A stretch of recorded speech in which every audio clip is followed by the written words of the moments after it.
Mengenai menstruasi. Biasanya setiap ovarium bergantian melepaskan ovum atau sel telur setiap bulan. Jika tidak dibuahi sel telurnya, akan terjadi menstruasi, yaitu penurunan dinding endometrium. Menstruasi ditandai dengan keluarnya darah, cairan jaringan, lendir, dan sel-sel epitel yang menyusun dinding rahim. Menstruasi terjadi apabila sel telur tidak dibuahi oleh sel sperma.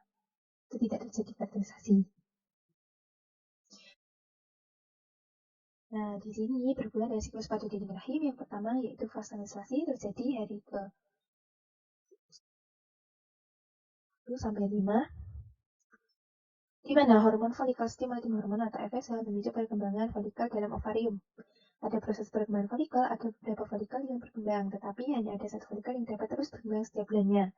Pada saat ini, dinding rahim turun dan seorang perempuan mengalami menstruasi. Selanjutnya, fase proliferasi. Fase ini ditandai dengan menebalnya dinding rahim. Penebalan dinding rahim dipicu oleh hormon estrogen dan hormon progesteron yang naik, yang dihasilkan oleh folikel pada saat awal perkembangannya. Selanjutnya adalah fase sekretory yang terjadi hari 15 sampai hari ke-8. Di sini terjadi setelah folikel melepaskan sel telur dan berubah menjadi korpus luteum. Jika pada saat itu sel telur tidak dibuahi oleh sperma, akan dikirimkan sinyal tertentu pada hormon korpus luteum untuk tidak memproduksi hormon estrogen dan progesteron lagi yang tadi bermanfaat untuk menebalkan dinding, menguatkan dinding rahim. Kemudian dengan demikian, pada fase ini jumlah hormon estrogen dan progesteron rendah atau menurun. Rendahnya hormon estrogen dan progesteron mengakibatkan jaringan penyusun dinding rahim rusak dan pembuluh darah yang ada pada dinding rahim pecah sehingga perempuan mengalami menstruasi. Jadi hubungannya dapat dilihat ya. Kemudian fertilisasi yaitu proses peleburan inti sel sperma dengan inti sel telur sehingga membentuk zigot. Proses fertilisasi ini terjadi di tuba Fallopi. Setelah terjadi fertilisasi, zigot yang berbentuk akan melakukan pembedahan dan berkembang menjadi embrio yang selanjutnya tertanam ke dalam endometrium atau mengalami implantasi. Pada kondisi ini, seseorang mengalami kehamilan. Lalu, bagaimana sperma dapat menemukan lokasi sel telur? Menggunakan flagela yang bergerak memutar sebagai baling-baling untuk menggerakkan sperma. Jadi didorong dalam cairan yang ada pada tuba Fallopi untuk menuju ke sel telur. Ada beberapa mekanisme sel sperma dapat menemui sel telur, yaitu karena sel telur menghasilkan senyawa kimia berupa hormon progesteron. Kemudian, karena adanya sensor panas atau suhu tuba Fallopi atau tempat sel telur berada lebih tinggi dibandingkan suhu tempat penyimpanan sperma. Jadi, sel telur mudah ditemukan dengan identifikasi tersebut. Dari jutaan sperma yang masuk ke saluran reproduksi perempuan, hanya satu yang dapat membayi sel telur. Mengapa demikian?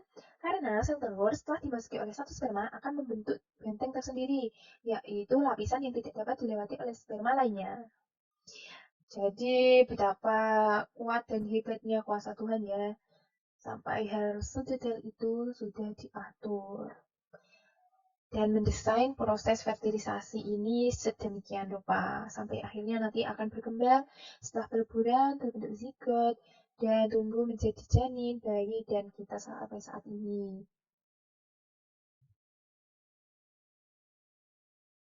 Nah, inilah proses di mana terjadi penempelan atau implantasi dari zigot setelah proses fertilisasi. Setelah ovarium menghasilkan sel telur, sel telur akan menuju tuba Fallopi yang kemudian akan dibuahi oleh sel sperma sehingga terbentuk zigot. Seperti ini. Kemudian zigot melakukan pembelahan. Satu sel zigot membelah menjadi 2, kemudian menjadi 4 sel, dan seterusnya. Pembelahan ini terjadi dalam tuba Fallopi. Kemudian zigot akan terus membentuk sekumpulan sel seperti buah anggur yang disebut morula. Morula terus mengalami pembelahan sehingga terbentuk blastosit yang kemudian akan menempel pada dinding rahim dan akan meneruskan perkembangannya sampai pada terjadi kehamilan. Selanjutnya, yaitu kita akan membahas mengenai kehamilan. Kehamilan ini dibagi menjadi 3 tahap. Yang pertama yaitu trimester. Pertama, periode terbentuknya hampir semua organ tubuh pada janin dapat dilihat pada gambar kedua, kanan dan kiri. Kedua gambar maksud saya. Kemudian janin pada trimester pertama ini sangatlah rentan. Pada gambar A, terlihat embrio berumur 5 minggu atau 35 hari, ukurannya kurang lebih 7 mm. Wow, sangat kecil. Bahkan tidak sampai 1 cm. Otak dan sumsum tulang belakang mulai terbentuk, memiliki bakal tulang belakang pada gambar A ini. Kemudian pada gambar B sudah terlihat adanya plasenta, tali pusar, kantong amnium atau ketuban yang akan melindungi janin.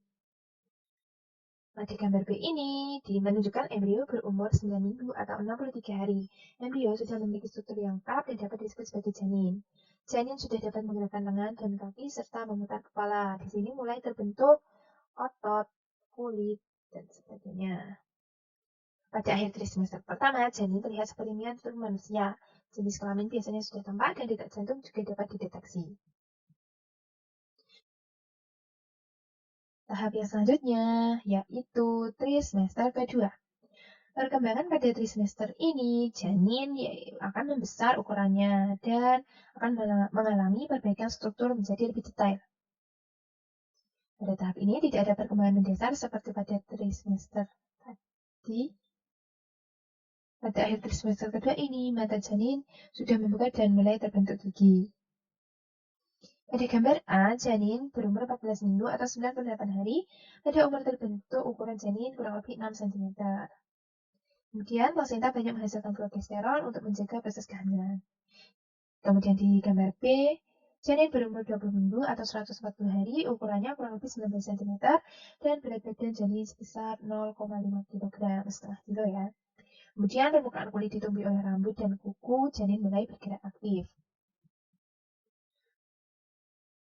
Pada tahap ketiga, di semester ketiga, terjadi pertumbuhan ukuran bayi yang sangat pesat untuk mendapatkan kekuatan menghadapi lingkungan luar. Sistem sirkulasi dan respirasi mengalami perubahan yang memungkinkan untuk bernafas dalam lingkungan luar. Janin juga mengembangkan kemampuan untuk mengatur suhu tubuh sendiri. Tulang mulai mengeras, otot mulai menebal, dan pada saat lahir ukuran bayi sekitar 50 cm dan berat badan sekitar 2-3 kg. Kemudian untuk melihat perkembangan janin dalam perut, kita memiliki teknologi yang disebut USG atau USG atau ultrasonografi. Ultrasonografi adalah alat yang dapat digunakan untuk mengetahui perkembangan janin selama proses kehamilan dengan memanfaatkan teknik diagnostik pencitraan menggunakan gelombang ultrasonik yang digunakan untuk menggambarkan organ internal untuk keperluan medis. Dalam bidang fisika, ultrasonik merupakan bunyi yang frekuensinya di atas 20.000 Hz. Ultrasonik tidak dapat didengar oleh manusia karena di atas ambang batas pendengaran. Suara pada frekuensi ini akan dipancarkan pada tubuh janin yang akan menghasilkan gambaran mengenai kondisi bayi.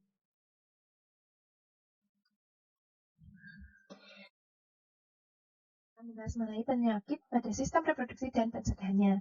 Yang pertama, kita akan membahas mengenai HIV/AIDS.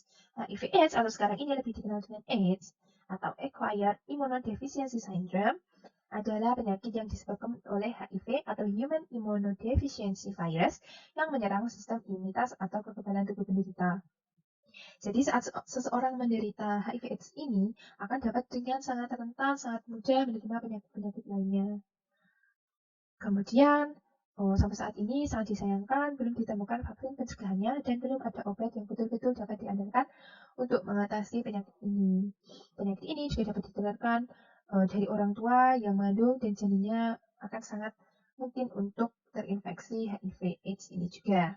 Kemudian dapat ditularkan juga dengan pergaulan bebas atau seks bebas.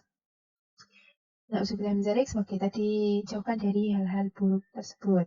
Kemudian pencegahan, yaitu dengan tidak melakukan seks bebas dan tidak bergantian jarum suntik. Ini sangat rawan dilakukan saat seseorang mengonsumsi drugs dengan suntik yang berganti-gantian. Kemudian yang kedua yaitu gonore atau kencing nanah yang disebabkan oleh bakteri Neisseria gonorrhoeae. Penyakit ini dapat menyebabkan kebutaan pada bayi yang baru lahir. Selanjutnya, penyakit raja singa yang disebabkan oleh bakteri Treponema pallidum. Penyakit ini menyebar dan menyerang organ-organ tubuh lainnya juga selain sistem reproduksi. Kemudian herpes simplex genitalis yang disebabkan oleh virus herpes simplex tipe 2 yang menyerang kulit di daerah genitalia luar, anus, dan vagina. Kemudian keputihan yang terjadi pada perempuan di sini terjadi karena jamur Candida albicans atau bakteri dan virus parasit lainnya yang akan mengakibatkan terbentuknya cairan berwarna putih kekuningan atau putih keabu-abuan pada vagina. Penyakit ini terjadi karena kita kurang menjaga kebersihan. Epididimitis adalah penyakit pada laki-laki di mana terjadi pembengkakan atau inflamasi pada saluran epididymis yang disebabkan oleh infeksi atau terkena penyakit menular seksual. Penyakit ini ditandai dengan rasa nyeri dan pembengkakan pada salah satu testis.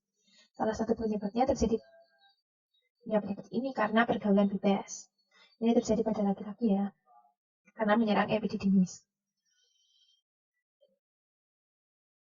Kita sampai pada pembahasan yang terakhir, yaitu upaya pencegahan penyakit pada sistem reproduksi manusia. Untuk menjaga kesehatan, yang pertama kita harus membiasakan membilas dengan air bersih organ reproduksi setiap selesai buang air kecil maupun buang air besar.